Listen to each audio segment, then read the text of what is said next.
La traque du cambrioleur au basket dure près de 4 ans.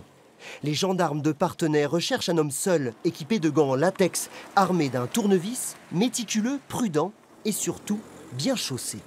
On cherchait une trace de semelle particulière qu'on avait identifiée dès le début du dossier. Et donc pour trouver cette trace de semelle, il faut se mettre à genoux et mettre de la poudre. Donc on a passé plusieurs heures dans certaines maisons pour arriver à trouver la fameuse trace de semelle qui nous permettait de lier les cambriolages entre eux.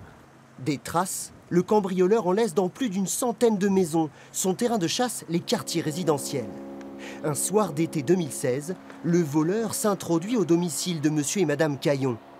Au retour des vacances, Robert Caillon découvre son coffre-fort éventré.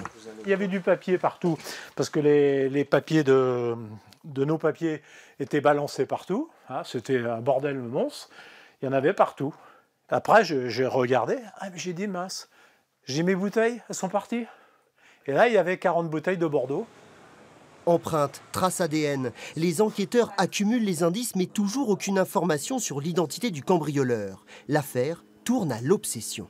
Partout où on allait, on regardait les traces des gens. C'était devenu un réflexe, c'était dingue. On allait dans les magasins, on tournait les chaussures.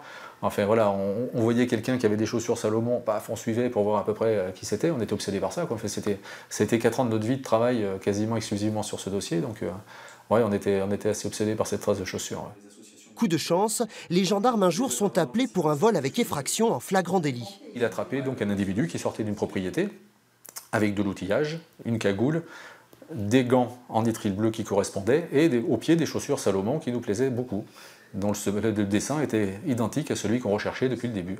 Confondu par ses baskets, l'auteur reconnaît 125 cambriolages à lui tout seul, plus de 400 000 € de préjudice. Le tribunal de Niort vient de le condamner à 5 ans de prison, dont 3 fermes. On a 1 000 € de préjudice moral. Et puis le reste, on verra, on fait avec. Robert Caillon garde le sourire, mais comme beaucoup d'autres victimes du cambrioleur au basket, son domicile est désormais équipé d'un système d'alarme.